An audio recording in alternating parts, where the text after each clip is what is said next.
Bertemu kembali, saya Nisa dari Chua TV.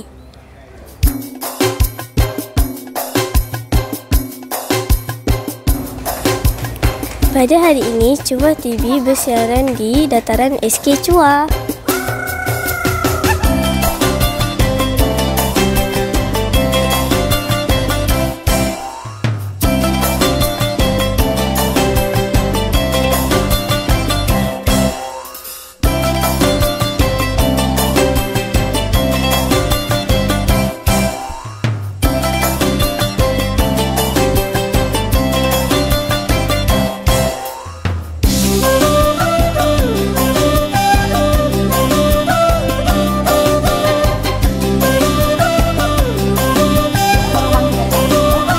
Macam meriah aja. Nak tahu lebih lanjut?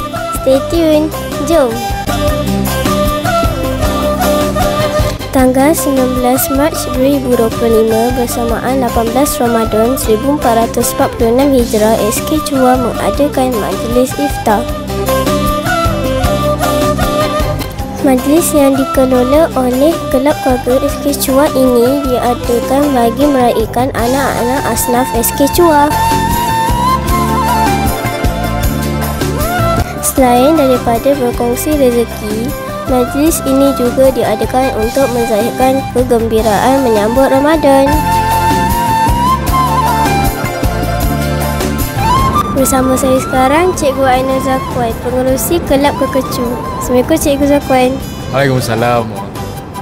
Apakah kepentingan majlis ini diadakan? Majlis ini diadakan untuk memberi peluang kepada keluarga asnaf untuk meraihkan hari Ramadan dan juga memberi hidangan kepada mereka yang tidak berkemampuan dengan orang yang berkemampuan, dan di situ adalah untuk merapatkan jurang sosioekonomi di Chua ini. Terima kasih Cikgu Zakwan. Sama-sama.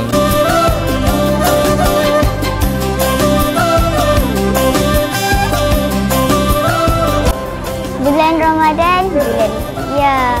Kita menahan lapar dahaga. Rezeki dikongsi penuh bermakna. Syawal dinanti penuh bahagia.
Bersama saya sekarang Haikal dan Haikil.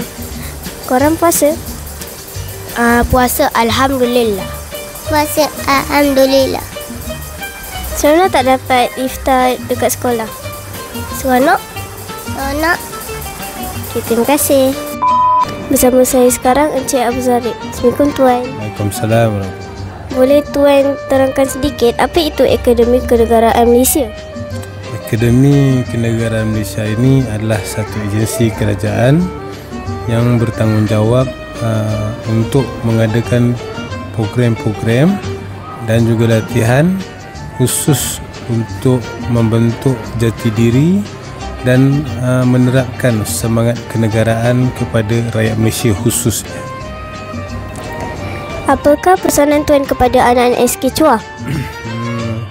Pesanan untuk anak-anak di SK Chua ini, teruslah menimba ilmu kerana ilmu ni dia takkan habis, dan teruslah menjadi orang yang sentiasa memberi manfaat kepada orang lain, kerana dengan ilmu kita boleh memperolehi semua apa yang kita cita-citakan.